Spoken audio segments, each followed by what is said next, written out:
Part 1 오프닝 상상해 보십시오. 당신이 미슐랭 3스타를 노리는 최고의 셰프입니다.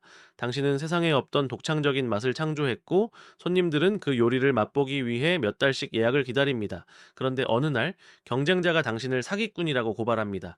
그 이유는 당신이 요리에 사용한 칼과 프라이팬, 그리고 주방의 동선 설계가 옆집 식당과 똑같다는 것입니다. 심지어 당신은 주방을 직접 짓지 않았으니 당신의 요리 실력도 가짜다라고 비난합니다. 황당하게 들리십니까? 하지만 이것은 최근 대한민국 인공지능 산업의 최전선에서 벌어진 논쟁의 본질입니다. 바로 국가대표 AI 스타트업 업스테이지의 솔라 모델을 둘러싼 도용 의혹 사건입니다. 의혹의 핵심은 단순했습니다. 모델의 뼈대가 되는 설계도가 메타의 라마나 중국 모델과 너무나 유사하다는 것이었습니다. 이에 대해 업스테이지는 모델의 성장 기록인 학습 로그를 공개하며 이렇게 반박했습니다. 우리는 주방을 빌려 썼을 뿐이다. 그 안에서 만들어낸 맛, 즉 지능은 우리가 백지 상태에서 직접 키워낸 것이다. 금융의 세계에서는 이런 상황을 자산 경량화의 역설이라고 부릅니다. 껍데기, 즉 물리적 인프라를 소유하지 않고도 오직 알맹이인 콘텐츠만으로 가치를 증명할 수 있는가에 대한 질문입니다. 그리고 이 위험한 질문에 무려 13조 원, 100억 달러를 베팅한 딜이 있습니다. 바로 마크 월터 컨소시엄의 LA 레이커스 인수건입니다. 이번 시간에는 업스테이지의 AI 논쟁과 레이커스의 인수 딜을 해체하여 왜 현대 비즈니스에서 하드웨어의 소유권은 무의미해지고 소프트웨어의 밀도만이 유일한 자본이 되는지 그 구조적 비밀을 파헤치겠습니다. Part 2 Insight Extraction. 이 딜과 논쟁의 표면을 걷어내고 그 이면에 숨겨진 지배 논리를 분석해 보겠습니다. 마크 월터 컨소시엄은 레이커스의 기업 가치를 NBA 역사상 최고가인 100억 달러로 산정했습니다. 하지만 이 화려한 숫자의 내막을 들여다보면 기이한 모순이 발견됩니다. 13조 원짜리 구단인 레이커스는 정작 자신들의 홈구장인 크립토닷컴 아레나를 단 한 평도 소유하지 못했습니다. 그들은 2041년까지 경기장 소유주인 에이지 그룹에 월세를 내고 더부살이를 해야 하는 임차인 신분입니다. 비교 대상인 골든스테이트 워리어스는 샌프란시스코 금싸라기 땅에 체이스 센터라는 자신들만의 경기장을 가지고 있습니다. 즉 마크 월터는 건물을 가진 회사와 건물이 없는 회사를 거의 비슷한 밸류에이션으로 매입했습니다. 그는 자산이 무거운 에셋 헤비 기업에 줄 돈을 자산이 가벼운 에셋 라이트 기업에 지불했습니다. 도대체 왜 이런 결정을 내렸을까요? 이 딜을 관통하는 첫 번째 지배 논리는 바로 인프라의 임차인 전략입니다. 마크 월터는 계산을 끝냈습니다.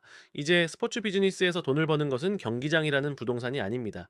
경기장 티켓 판매나 핫도그를 팔아서 버는 돈은 전체 수익의 극히 일부입니다.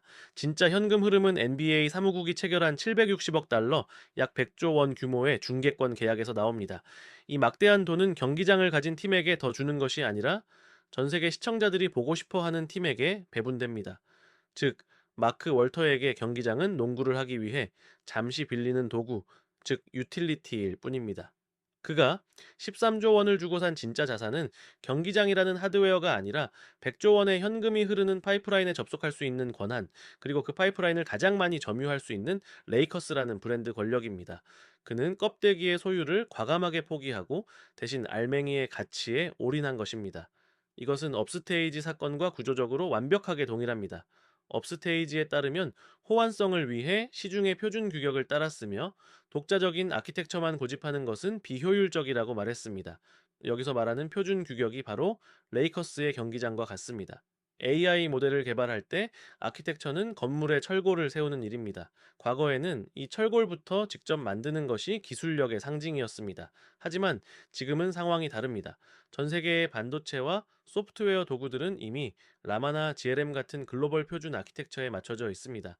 만약 기술적 자존심을 세우겠다고 독자적인 아키텍처를 고집한다면 전 세계 AI 생태계와 단절된 고립된 섬이 됩니다.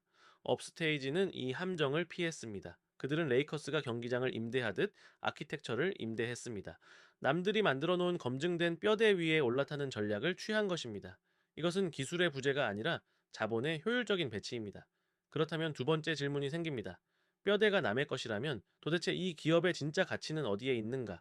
여기서 두 번째 집의 논리인 가중치료의 가치 이동이 등장합니다. 업스테이지가 결백을 입증하기 위해 꺼내든 결정적 증거는 학습 손실 그래프, 즉 로스 그래프였습니다. 이것은 모델이 태어나서 아무것도 모르는 백지 상태일 때부터 수많은 데이터를 학습하며 정답을 맞춰가는 과정을 기록한 성장 일기입니다. 이 그래프는 조작할 수 없습니다. 남의 모델을 단순히 복사해서는 절대 나올 수 없는 고유한 곡선입니다. 이것이 의미하는 바는 명확합니다. 건물의 뼈대는 빌려왔을지언정 그 건물 내부를 채우고 있는 인테리어, 즉 데이터를 처리하고 판단하는 뇌의 신경망인 가중치는 100% 업스테이지의 것이라는 뜻입니다. 레이커스 딜도 마찬가지입니다. 마크 월터가 13조 원을 지불한 대상은 시멘트 덩어리인 경기장이 아닙니다. 그는 17번의 우승 트로피, 코비 브라이언트가 남긴 유산, 그리고 르브론 제임스라는 슈퍼스타가 만들어내는 압도적인 콘텐츠 파워를 산 것입니다. 경기장은 바꿀 수 있고 임대 계약은 갱신하면 됩니다. 하지만 레이커스라는 브랜드와 팬덤, 즉 콘텐츠의 가중치는 대체 불가능합니다. 결국 현대 비즈니스의 승부는 판을 새로 짜는 구조 설계자가 되느냐가 아니라 이미 짜인 판 위에서 얼마나 밀도 높은 콘텐츠를 채워 넣느냐로 이동했습니다. 이것을 이해하지 못하는 사람들은 여전히 껍데기에만 집중합니다. 왜 국산 AI가 뼈대부터 국산이 아니냐고 비판하거나 왜 구단주가 경기장도 없느냐고 비난합니다. 하지만 오리지널리티, 즉 독창성은 구조에 있는 것이 아니라 그 구조 안을 흐르는 데이터와 스토리의 밀도에 있다는 것을 말입니다. Part 3. Structural Mapping. 이 매크로 인더스트리. 이제 시야를 확장해 보겠습니다. 레이커스와 업스테이지가 보여준 이 구조적 동형 관계는 금융과 AI에만 국한된 이야기가 아닙니다. 이것은 지금 것이 경제 전체를 관통하는 거대한 흐름입니다. 가장 극명한 사례를 게임 산업과 반도체 산업에서 찾아보겠습니다. 먼저 게임 산업을 보십시오. 20년 전만 해도 소위 대작이라 불리는 게임을 개발하려면 가장 먼저 해야 할 일은 자체 게임 엔진을 만드는 것이었습니다. 펄어비스가 검은 사막을 만들 때 자체 엔진을 개발했던 것처럼 이것은 기술적 자존심이자 독립성의 상징이었습니다. 하지만 지금은 어떻습니까? 자, 전 세계 게임의 절반 이상이 에픽 게임즈의 얼리얼 엔진이나 유니티 엔진으로 만들어집니다. 이것이 무엇을 의미할까요? 게임 회사들이 더 이상 건축가가 되기를 포기하고 인테리어 디자이너가 되기를 선택했다는 뜻입니다. 제 게임 엔진이라는 아키텍처는 공유제가 되었습니다. 이제 유저들은 이 게임이 어떤 엔진으로 만들어졌는지 묻지 않습니다. 그들의 관심은 오직 이 게임의 스토리텔링이 얼마나 매혹적인가, 타격감이 얼마나 정교한가에 있습니다. 즉, 엔진이라는 껍데기, 아키텍처가 아니라 그 위에서 구동되는 콘텐츠의 가중치, 웨이트스가 승패를 가르는 것입니다. 하지만 앞서 언급했듯 이 임차인 전략에는 생태계 종속이라는 치명적인 대가가 따릅니다. 작년 유니티가 게임 다운로드 건당 요금을 부과하겠다는 가격 정책 변경을 발표했을 때 전 세계 인디게임 개발자들이 패닉에 빠졌던 사건을 기억하십니까? 이것은 레이커스가 NBA의 새로운 셀러리 캡 규제에 직면한 것과 정확히 똑같은 상황입니다. 집주인이 월세를 올리겠다고 통보하자 세입자들의 생존이 위협받은 것입니다. 이것은 반도체 산업에서도 마찬가지입니다. 현재 최근 5년간 전 세계 시가총액 1위 기업들을 보십시오. 애플과 엔비디아의 공통점이 무엇입니까? 그들은 공장이 없습니다. 그들은 팹리스, 즉 제조 시설이 없는 설계 전문 기업입니다. 그들은 반도체를 생산하는 거대한 아키텍처인 팹을 소유하지 않습니다. 그 팹은 대만의 TSMC라는 파운드리 업체가 소유하고 있습니다. 엔비디아는 TSMC라는 남의 주방을 빌렸습니다. 하지만 시장은 공장을 가진 TSMC보다 공장이 없는 엔비디아에 훨씬 더 높은 가치를 부여합니다. 왜일까요? 공장은 돈만 있으면 지을 수 있지만 엔비디아가 보유한 AI 가속기 설계도면, 즉 그들만의 데이터 가중치는 돈으로도 살 수 없는 독점적 지적 재산이기 때문입니다. 결국 거시 산업의 지도는 명확하게 양분되고 있습니다.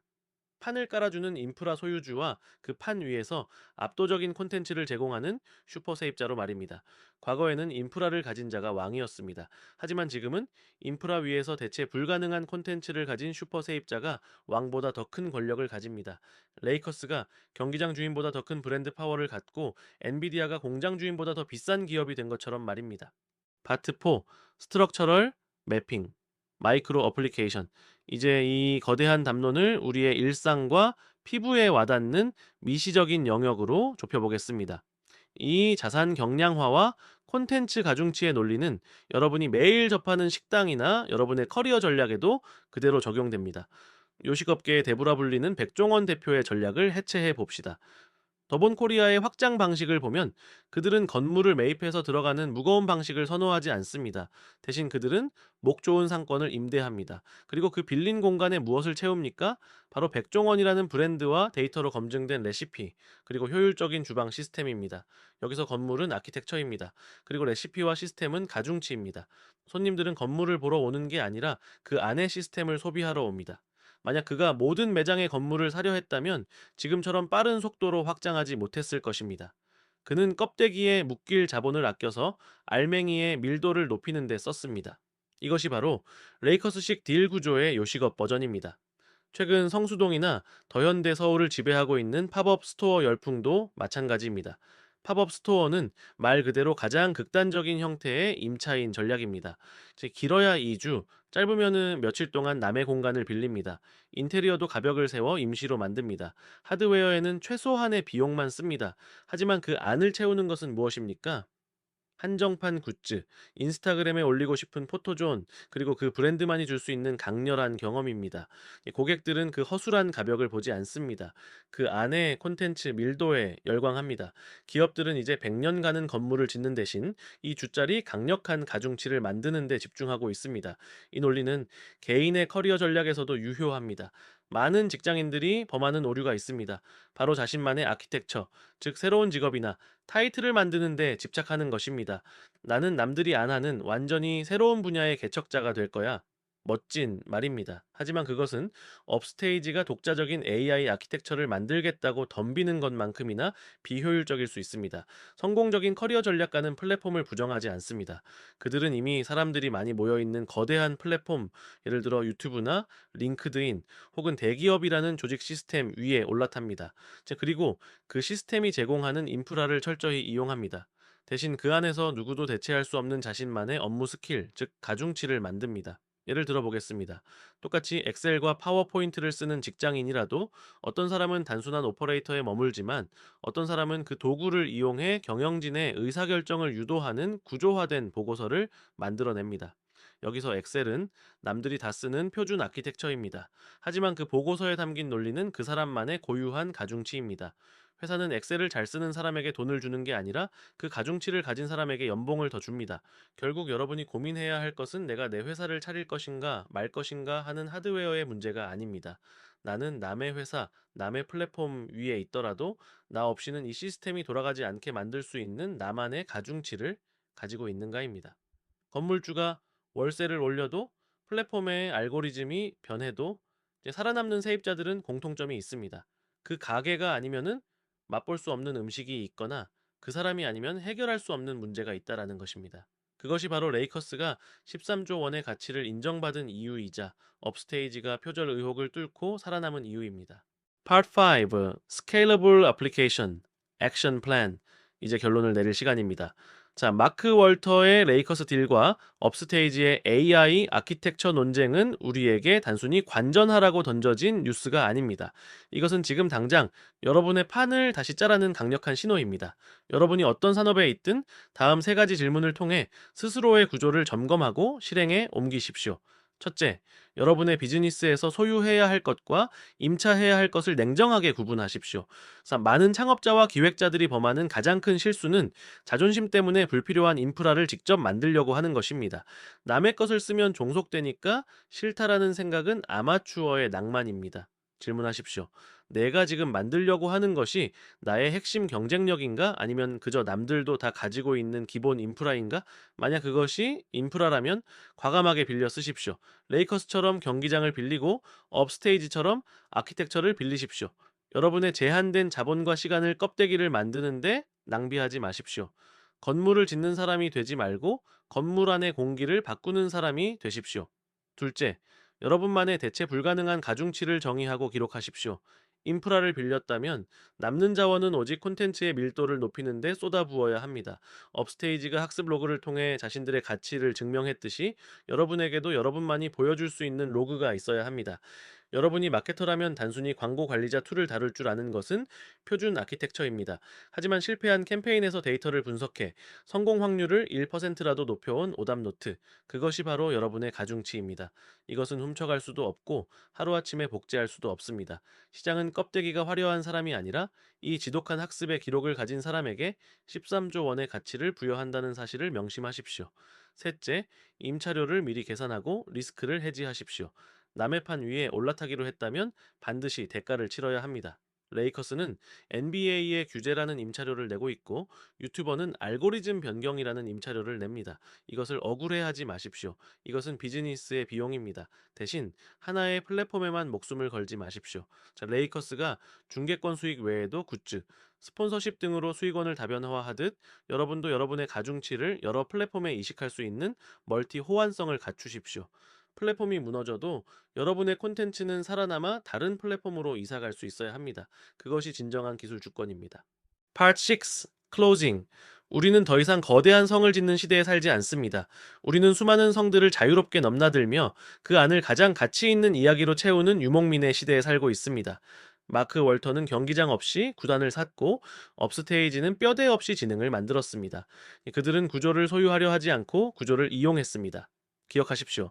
즉 구조는 자본입니다. 하지만 그 구조를 흐르는 콘텐츠는 자본을 압도하는 권력입니다. 금융의 눈으로 당신의 판을 다시 보십시오. 자, 우리는 문 앞에 서지 않습니다. 우리는 문을 설계합니다. 스트럭처 신디케이트 익스펜드 엔드.